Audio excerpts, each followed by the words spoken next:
Hello everyone, ANM জিএনএমের জন্য একটা গুরুত্বপূর্ণ আজকে নোটিশ পাবলিশ হয়েছে এবং তোমরা বিভিন্ন চ্যানেল থেকে অলরেডি দেখে নিয়েছো যে তোমাদের যে অ্যান্সার কি মানে view OMR image, view response, challenge response, এগুলো তোমরা কিন্তু অবশ্যই এই নোটিশের মধ্যে অর্থাৎ পোর্টালে গিয়ে কিন্তু করতে পারবে। কিন্তু প্রশ্ন হচ্ছে এখানে অনেক প্রশ্ন ভুল হয়েছে, তোমরা অনেকে আমাকে মেসেজ করেছো, তাহলে কি করবে? অবশ্যই তোমরা রেসপন্স করবে, কারণ একটা বছরের পুরো দায়িত্ব কিন্তু তোমাকে অবশ্যই নিতে হবে।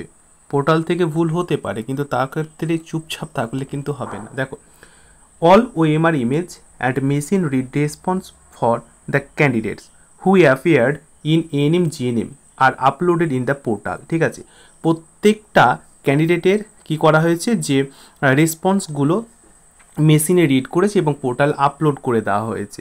Candidate can log in and view their OMR. Candidate তার লগ ইন করতে পারে এবং ভিউ করতে পারে OMR sheet and response as are capture by machine, এবং মেশিনে কি করা হবে সেটাকে ক্যাপচার করে নেওয়া হবে। Okay, in case of category 1 questions the response in view ABC, মানে ব্যাপারটা হচ্ছে এরকম যে যদি তোমার উত্তরে মাইনাস থাকে বা স্টার মার্ক থাকে, অবশ্যই তুমি কিন্তু সেখানে কি করতে পারো, সেখানে কিন্তু চ্যালেঞ্জ করতে পারবে। ঠিক আছে, এটা ক্যাটাগরি 1 এবং ক্যাটাগরি 2 উভয় ক্ষেত্রে কিন্তু এটা স্পষ্ট করে মেনশন করে দিয়ে দেওয়া হয়েছে। ঠিক আছে, তারপরে কি বলছে দেখো, if any candidate is not satisfied with the capture response, যদি কোনো ক্যান্ডিডেট মনে করে যে ক্যাপচার যে দেওয়া হয়েছে সেখানে স্যাটিসফাই নয় বা সে সন্তুষ্ট নয়, সি ক্যান ক্লেম, তাহলে অবশ্যই সে ক্লেম করতে পারে 25/8/2024 তারিখের 11:59 আগে পর্যন্ত। ঠিক আছে, ফর রিভিউ, মানে সে রিভিউ করতে পারে, দ্যাট মিনস চ্যালেঞ্জ করতে পারে। ঠিক আছে, যদি তুমি মনে করো যে তুমি যে অ্যান্সারটা দিয়েছে সেখানে স্টার মার্ক দেওয়া রয়েছে বা মাইনাস রয়েছে, তাহলে কিন্তু তুমি সেখানে অবশ্যই কি করতে পারো, চ্যালেঞ্জ করতে পারো। বা তুমি যেখানে অপশন ভি চুজ করেছো কিন্তু বোর্ড সেখানে অপশন সি দিয়েছে, অবশ্যই তুমি চ্যালেঞ্জ করতে পারো। ঠিক আছে, কিন্তু এটা করা যাবে দেখো 25/8/2024 আগে পর্যন্ত করতে পারবে। তারপর বলছে দেখো যে the claim is to be lodged in on session, একবারই সে এটা করতে পারবে। Okay, the candidate has to pay a non refundable, খেয়াল রাখবে যে তুমি টাকাটা পে করবে সেই টাকাটা আর কি তোমাকে ফেরত দেওয়া হবে না। অ্যান্ড প্রসেসিং যে ফিজ রয়েছে সেটা হচ্ছে 500 টাকা।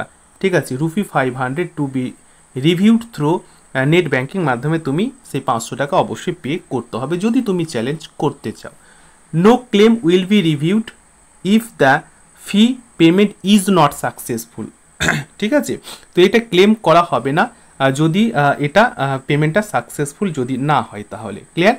আচ্ছা, এই গেল তোমাদের একটা গুরুত্বপূর্ণ কিন্তু চ্যালেঞ্জ। আমি মনে করি অবশ্যই তোমরা কিন্তু এই চ্যালেঞ্জটা করবে যদি তুমি মনে করো যে তোমার অ্যান্সার কি ঠিক রয়েছে কিন্তু বোর্ড ভুল দিয়েছে বা কোনো কারণবশত আনফর্চুনেটলি স্টার মার্ক বা মাইনাস হয়েছে অ্যান্সার কিতে, অবশ্যই তুমি কিন্তু চ্যালেঞ্জ করবে।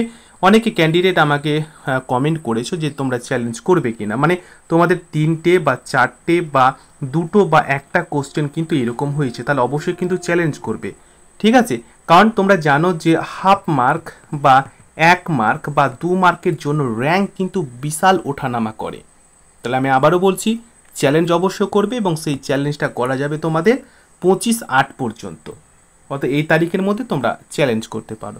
এবারে চ্যালেঞ্জের ক্ষেত্রে যদি কোনো প্রবলেম হয় আমার সঙ্গে অবশ্যই কমেন্ট করবে, আমি প্রত্যেকের কমেন্টে রেসপন্স করে চ্যালেঞ্জের পুরো প্রক্রিয়াকরণটা বলে দেবো। ঠিক আছে, খুব সহজে তোমরা এখানে দেখো, এখানে ব্যাপারটা হচ্ছে তোমরা লগ ইন করলে কিন্তু সমস্ত কিছু জেনে যাবে, তোমাদের রোল নাম্বার, তারপরে পাসওয়ার্ড, তারপরে সিকিউরিটি ক্যাপচার, এগুলো দিয়ে লগ ইন করলে দেখো খুব সহজে নিজে থেকে চ্যালেঞ্জ করতে পারবে। এরপরে যদি কনফিউশন হয় অবশ্যই আমি তোমাদের প্রত্যেকের কনফিউশন চেষ্টা করব, কিন্তু একটা জিনিস খেয়াল রাখবে, যদি তুমি চ্যালেঞ্জ করো এবং তুমি সিওরিটি আছো সেই কোশ্চেনটা ঠিক হবে, তাহলে অবশ্যই তোমার নাম্বার কিন্তু অবশ্যই ইনক্রিজ হবে, নাম্বারটা অবশ্যই কী হবে, ইনক্রিজ হবে।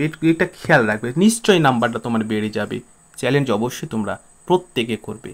ঠিক আছে, এটাই তোমাদের সঙ্গে শেয়ার করার ছিল। আশা করছি তোমরা সকলে ভালো করে এই ভিউ করো ইমেজটা, ওএমআর সিটটা, এবং যদি তুমি মনে করো যে অবশ্যই ভুল রয়েছে তাহলে অবশ্যই কিন্তু তুমি চ্যালেঞ্জ করবে, কারণ নাম্বার বেড়ে গেলে কিন্তু অনেকটা তোমাদের চান্স থাকবে রাউন্ডে পাওয়ার জন্য। থ্যাংক ইউ, ভালো থেকো। Best of luck.